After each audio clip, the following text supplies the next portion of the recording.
Hi everyone, welcome to my YouTube channel. In today's video, we are going to create basic strokes. So let's learn how to create basic strokes. But before that, we need to understand what are basic strokes.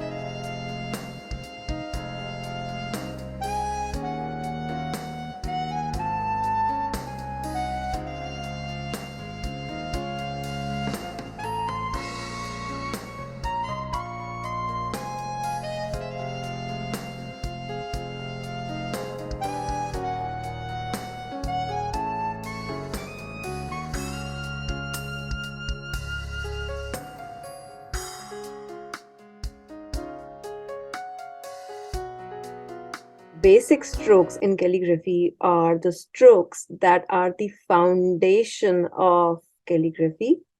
Each basic stroke has some part which is thick.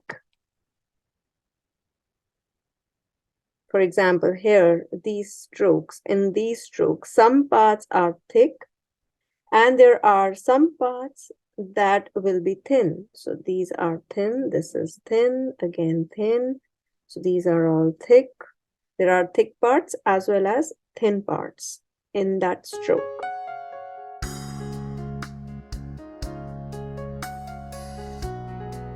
Often, as a beginner, we tend to get confused as in which part should be thick and which part should be thin. And we wait for our calligraphy mentors or people whom we follow to give us guide sheets, where in their guide sheets we are seeing the arrow marks or the symbols or indications that from here the strokes are starting. Let's understand how these thick and thin strokes can be given and which part needs to be thick and which part needs to be thin. Because I also, when I was learning calligraphy, I used to get so confused, like which part should be thin or which should be thick. So I discovered a hack for myself. So I'll be sharing that hack with you here. So that hack is, we all know the law of gravity. So when we think about law of gravity, when we are coming down, we come with a force. So whenever we are coming down with our brush pen, it needs to be with pressure. So means that should be thick. And whenever we are going up, we need to lift our pressure because when we are flying, we need to be light. So in order to, let me show, if I am going up, my stroke needs to be thin. So law of gravity, when I remember law of gravity, it reminds me of coming down with a thick stroke and going up with the thin stroke. So let's revise. When we are coming down, our strokes are thick in that part, and when we go up, our strokes are thin in that area. Now, the next question that arises is, why are basic strokes so important in calligraphy? Why? Why do we need them? What is the need for these basic strokes?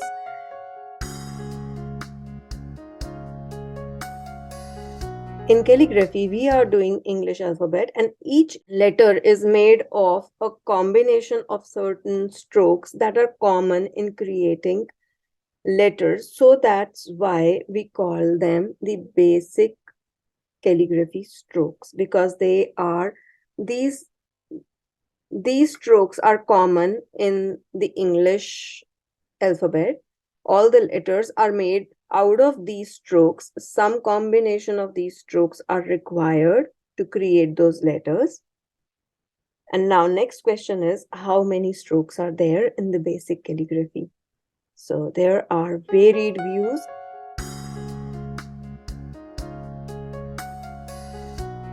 Some artists say that they work with 6 basic strokes. Some says 7, some says 8. So let's count how many strokes I use to work on my English alphabet.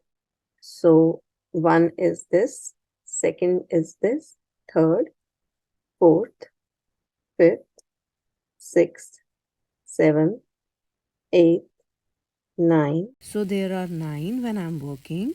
But yes, when we are combining them together, so then we can work with, let's see how many strokes we find when we are combining them in group.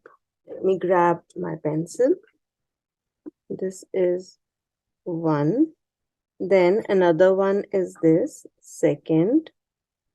Then another shape is this, 3.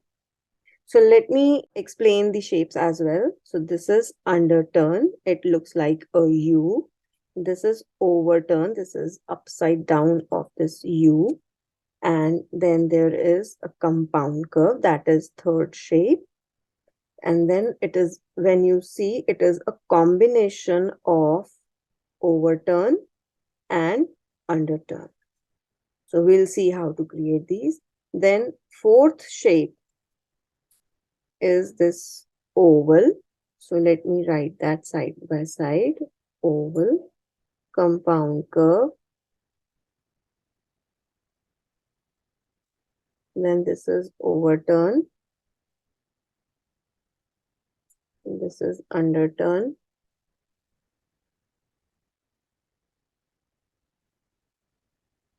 Now this is also oval, but this is flip side of oval.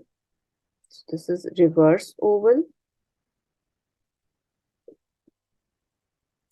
And then this is reverse compound curve, because this is the same shape, but it is just flipped upside. And when we are flipping it upside, then when we are coming down, so we need to give thick here, thin here, and then thick. So this is reverse compound curve.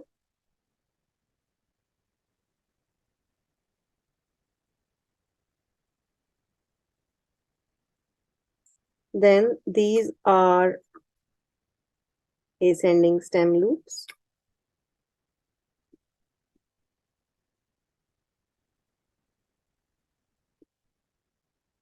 This is going flip upside down, that is descending stem loop.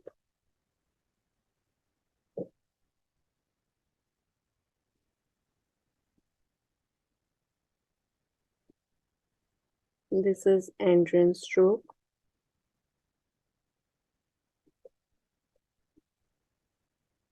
This is also reverse compound curve. This I was not able to make it properly, so I made it here again.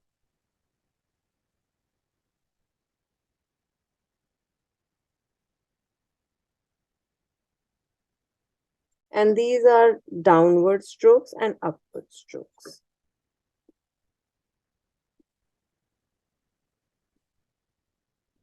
So these strokes that we do is for our warm-up.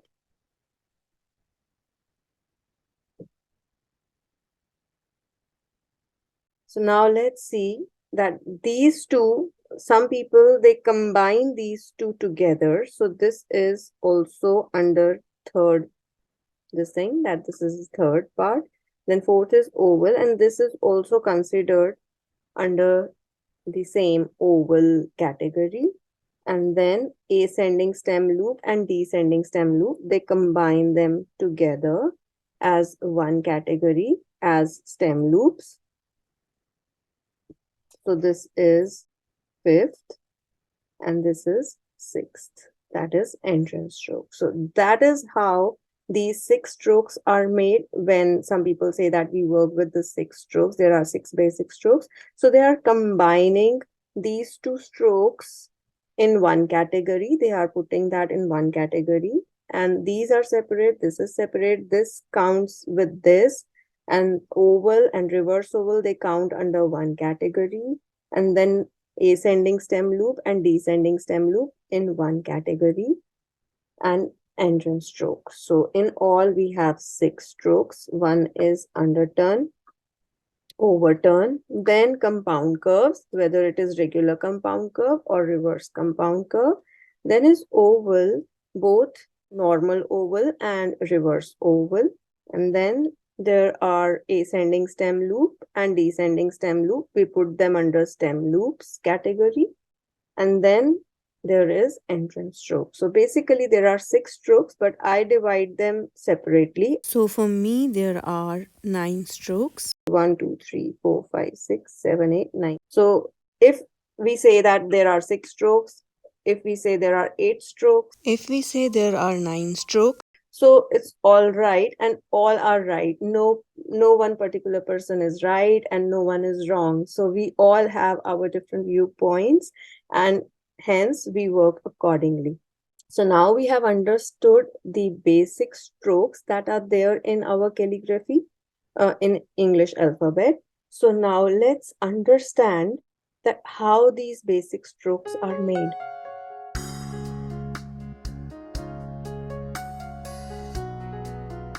So I will make the strokes one by one. So the first stroke that we are seeing here is underturn. And when you see it closely, this underturn has a shape similar to letter U. So we'll be creating our first stroke, that is underturn.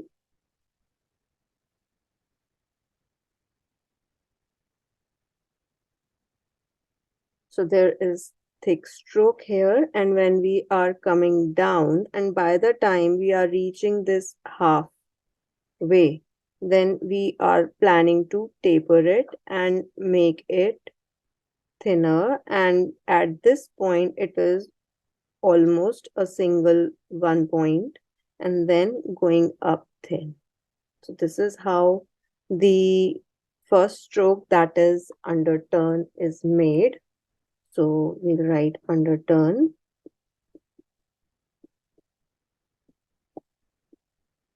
So I have been working on this 65-degree slant. I have created this slant manually, and this is the guide sheet for me, and I don't want to create it again and again every day. So I'm putting a tracing sheet or gateway sheet as you call. So I have put that on top of it and secured it with the clips. And then now I'm doing it on this sheet. So first is underturn. Now second stroke is overturn.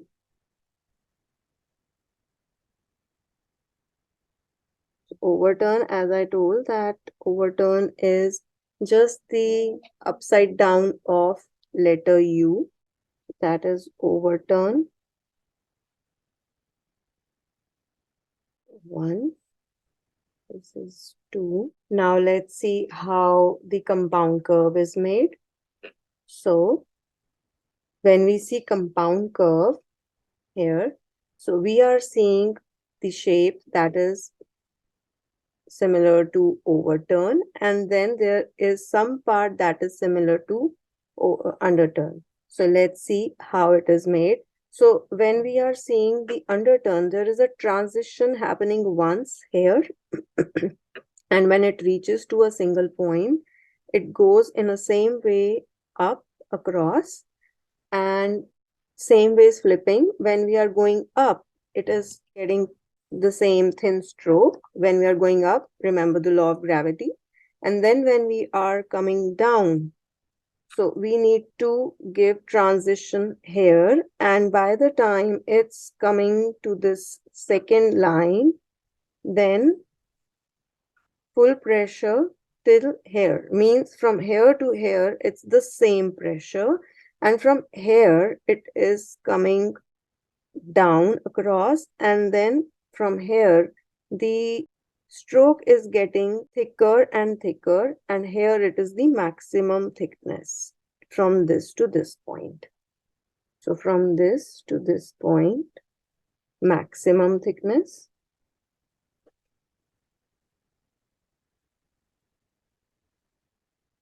And from here to here,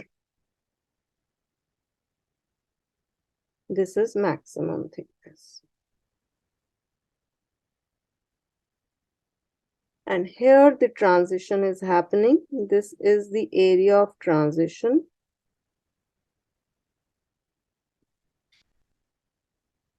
And from here, this is the area of transition.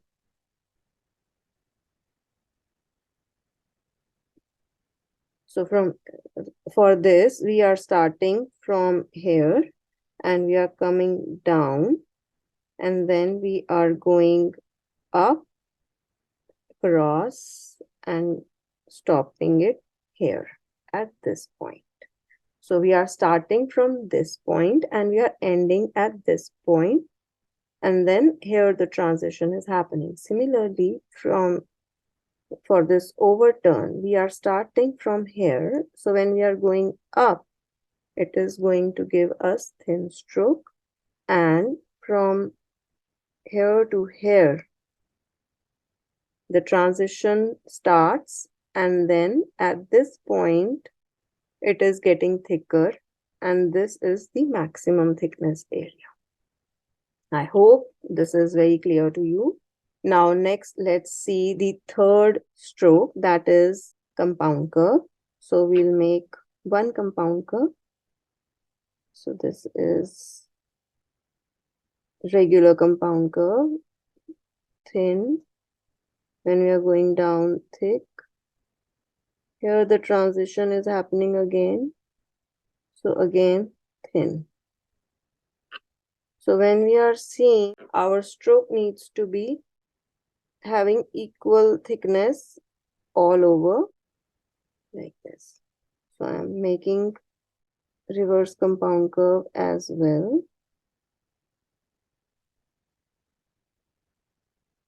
So in reverse compound curve, we are making underturn first and then overturn. And with the regular compound curve, we are making overturn first and then the underturn. So this is our third stroke. That is compound curve.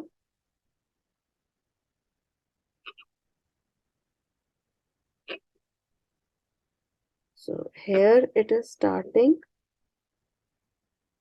And then here the shape is going across, and then it is coming here, and the transition is happening at this area. So this area, the transition is happening, and then again in this area, transition is happening. So here also the transition is happening. So there are two areas where the transition is happening, and then again it is going thin. So when we think about the maximum thickness area, so this is a very small area of thickness that is maximum thick. If we are looking at this, so this is the maximum area thickness. This is the area that is getting the maximum thickness, and rest from here and here, the transitions are happening. So same ways, when we are looking at here, now there is a difference in the thickness. So maximum thickness is coming from here to here. It has the maximum thickness, and from here to here in this reverse compound curve, maximum thickness is there. So this is the maximum thickness. It is coming in two areas, here and here. And in the regular compound curve, the maximum thickness area is just this much. I hope it is clear and you are getting the shape of basic strokes clear. So next, let's look where the starting point is. So I'm putting a dot.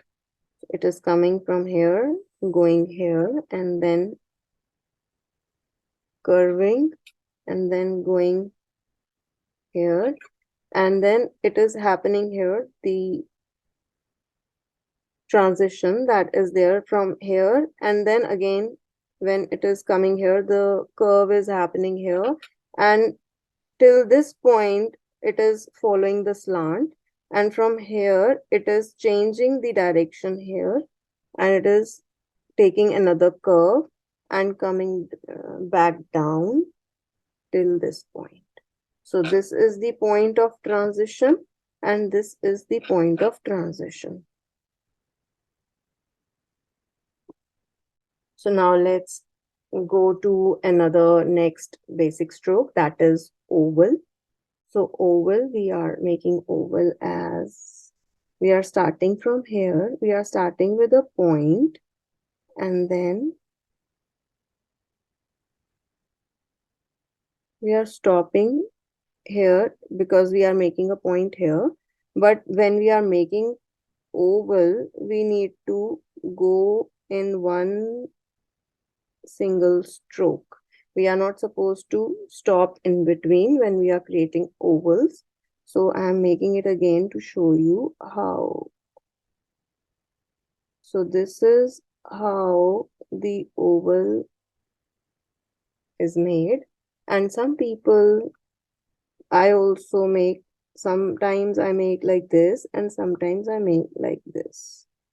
So it starts from here and then going in a curve and then coming back up in the oval shape. So this oval is very important in the basic strokes. So we'll understand this oval in depth in some other video. So I'm just making a basic stroke so that you know that how these strokes are made. Let's first understand this. So this is one way of making, starting from here. And this is another point, another way of making oval. This is second way of making oval.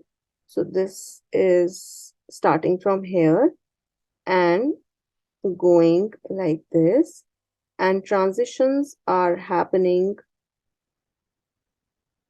twice here. One is happening here, that it is getting, this thin stroke is getting thicker, and here it is the maximum thickness. So when we talk about this, so this is the maximum thickness point.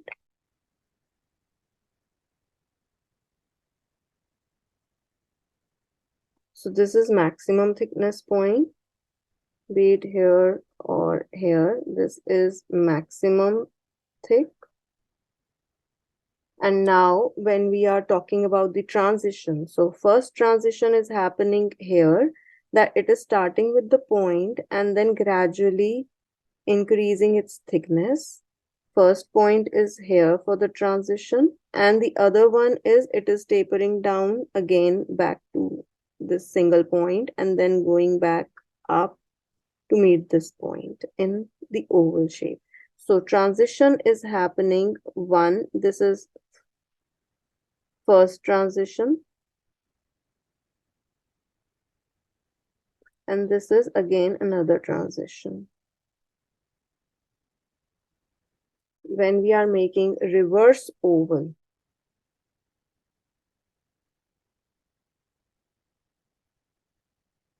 so this is reverse oval. So same ways it is starting from here, you can start from here as well. Whichever way you feel more comfortable drawing. So it meets up back up without making anyone realize that we have joined, there is a joint here. So I prefer starting from here and then going back up. So here the transitions are this point and this point. The transitions are happening.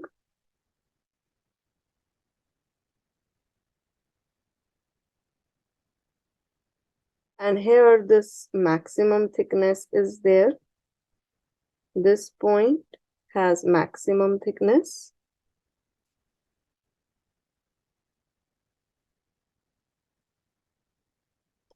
And then when we are making it reverse, we are looking at this regular oval. So here the thickness was towards the left side, and here the thickness is to the right side. And then going back up means again thin. So this is thin and this is thick. And then the point that we want to create is that from here is our starting point in this oval, going here and then curve, then coming here and then here and then back up. And in this part, we are starting from here. This is my starting point, and then here, and then coming back up in a curve, cross, and then meeting back up again in the oval shape. So these are the ovals, regular and reverse oval. So this is number 4, ovals. Now let's look at the next stroke, that is ascending stem loop. So ascending stem loop is when we see letter G or letter H. Let me create letter H.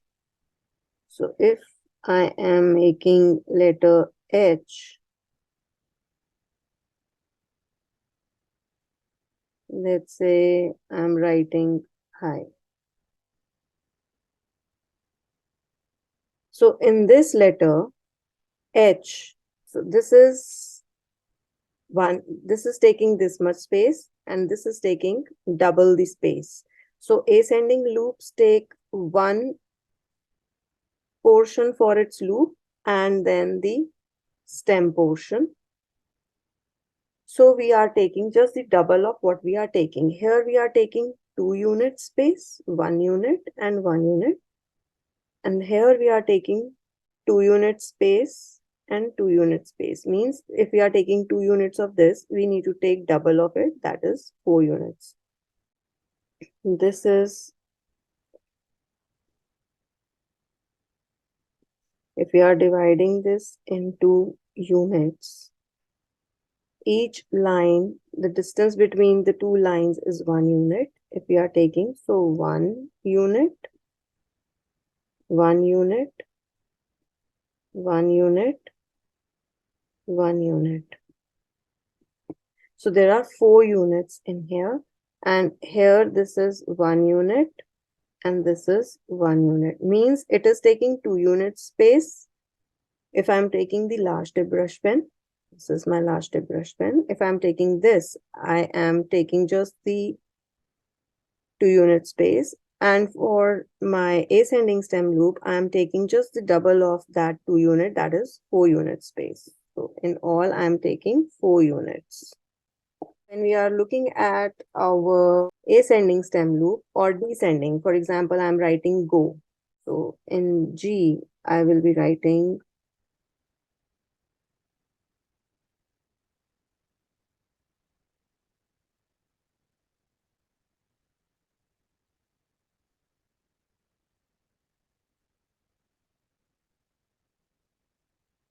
if I'm writing G, here is my G. And in this G, I am seeing that it is starting from here and then ending here, means 2 unit here and 2 unit here. So these are my 4 units, 1, 2, 3, 4. So 4 units here and 4 units here, means ascending stem loop or descending stem loop. They'll take equal portion, but they start differently. And when we now look at the shape of ascending and descending, both are same but or upside down of each other. So this is upside down of ascending stem loop. So let's see, if we are coming from here, if we are looking at the descending stem loop, it is thick from here when we are starting, because when we are coming down it needs to be thicker. Remember the law of gravity. So there is our starting point, and we are coming down until here it has maximum thickness, and from here it is gradually, the thickness is gradually decreasing, and here the transition is happening when it comes to a single point. Then it is going back up and forming a loop.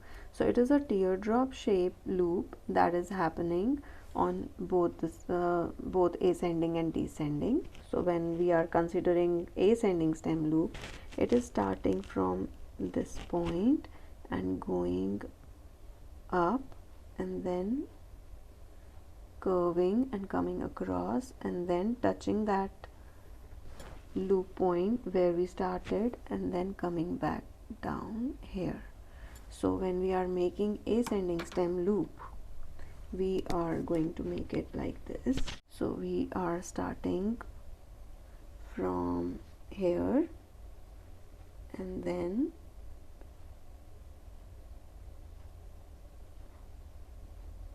gradually start giving pressure. So from here the pressure actually starts. And then for descending stem loop, if we are making descending stem loop, so it is starting from here, and then gradually lifting the pressure and forming the loop again, but this time this is reverse of our ascending stem loop. So it is upside down of that. So here it is, the loop is coming to the right side, and here the loop is coming to the left side. So when we take up this space, you have seen that it is starting from here, and this is also starting from here. The descending stem loop, this starts from here.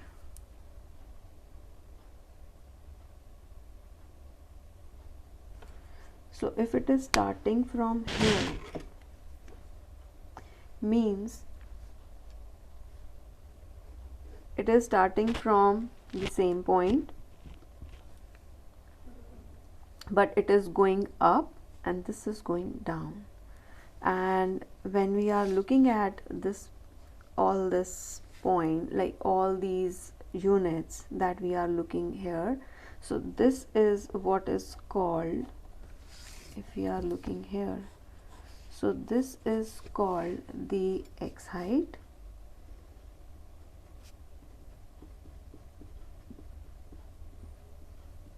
So this is x height. This line is called the waistline or the header line, and this is called the baseline. So this line is baseline. So here it is baseline. We write B as baseline, and this is our waistline or header line. So if we are writing header line, we can write H, and if we are writing waistline, we will write W. So as per your choice. And this is, when we are talking about, this is our header line, and this is our baseline, and this is our ascender's line, because this is the ascender is coming till this at this unit. So this is called, this line is called ascender's line, and here the descender is ending. So this is called descender's line, or we just mentioned D. So this is descender's line.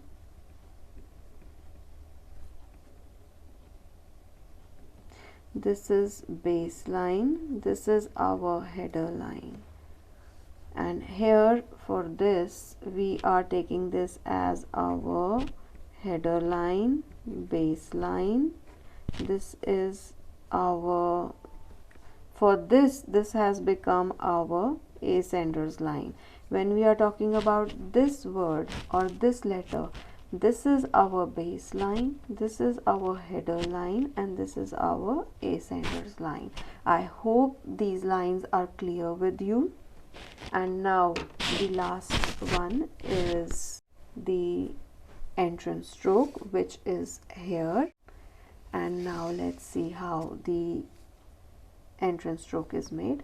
So entrance stroke, it starts from the base line and it starts from here. It has a slight curve.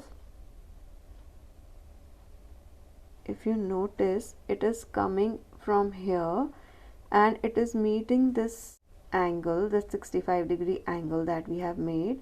So it is coming from here, going in a curve and then going up. So this is how it is. This is our entry stroke. This was our fifth one, a stem loop.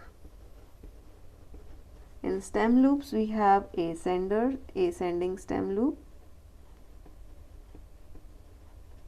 and this is our descending.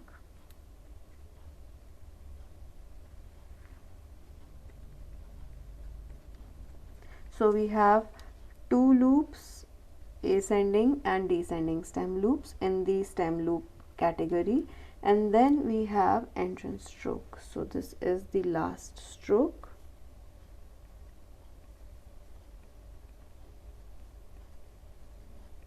And this is all over thin because we are starting from here and going back up all the way till our header line. This is my baseline for this. If we are making this stroke on this, so this is my baseline and this is my header line. One stroke, each stroke has 1 unit space. So we are working with our last tip brush pen, so I am taking 2 unit space for each stroke, and for ascender and descender there are 4 unit spaces that we have taken. So I hope the basic all the basic strokes are completely clear and absolute with no confusion.